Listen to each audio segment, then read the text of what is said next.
বাংলাদেশ ভারত সীমান্তে মুহুরী নদীর ধারে তৈরি হচ্ছে একটি নতুন বাঁধ।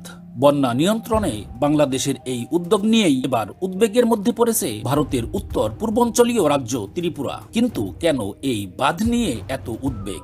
কিভাবে বাংলাদেশের একটি বাঁধ ভারতের অভ্যন্তরে মোদী সরকার জলবদ্ধতার হুমকি মনে করছে? গত বছরের আগস্টে ভয়াবহ বন্যা আর ভূমিধসে মুহুরী নদীর পার ঘেঁষে গড়ে ওঠা বহু বাঁধ এবং অবকাঠামো ধ্বংস হয়ে গিয়েছিল।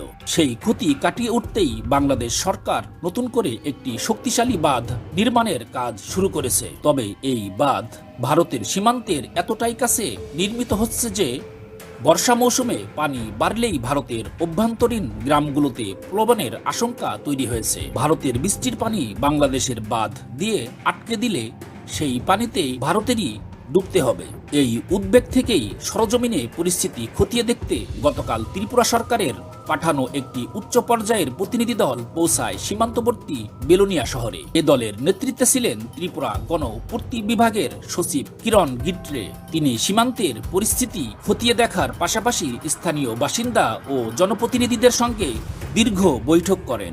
স্থানীয়রা অভিযোগ করেছেন, নতুন এই বাঁধের কারণে বর্ষাকালে মুহুরী নদীর পানি আর আগের মতো স্বাভাবিকভাবে প্রবাহিত হবে না বাংলাদেশের দিকে। ফলে পানি আটকে পড়ে ভারতীয় গ্রামের ভিতরে ভয়াবহ জলবদ্ধতা তৈরি হতে পারে। তাদের আশঙ্কা অমূলক নয়, কারণ এর আগেও ঊনাকোটি জেলার কৈলাস শহরের ঠিক বিপরীতে বাংলাদেশের একই ধরনের বাঁধ নির্মাণের পর প্রতি বর্ষায় পানি আটকে গিয়ে প্লাবিত হয় ভারতের বহু গ্রাম। এবার পরিস্থিতি আরো জটিল।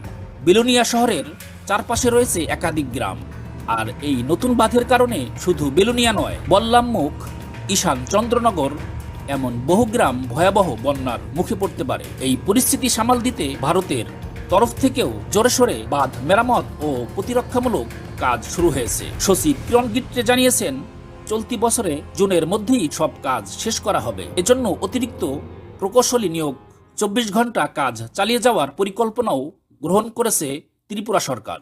কিন্তু প্রশ্ন হলো, দুদেশের বাঁধ নির্মাণ প্রতিযোগিতার এই খেলায় সবচেয়ে বড় ক্ষতির মুখে কারা পড়ছে? উত্তর খুবই স্পষ্ট, সীমান্ত এলাকার সাধারণ মানুষ।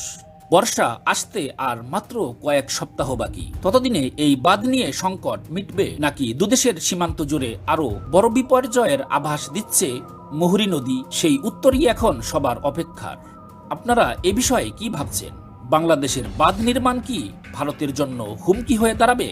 আপনার মতামত জানাতে কমেন্ট সেকশনে লিখুন। ভিডিওটি ভালো লাগলে লাইক দিন, শেয়ার করুন এবং সাবস্ক্রাইব করে পাশে থাকা বেল আইকনটি প্রেস করতে ভুলবেন না, কারণ নিউজ 24 অন থাকছে সবসময় আপনার পাশে সত্য এবং নির্ভরযোগ্য সংবাদ নিয়ে।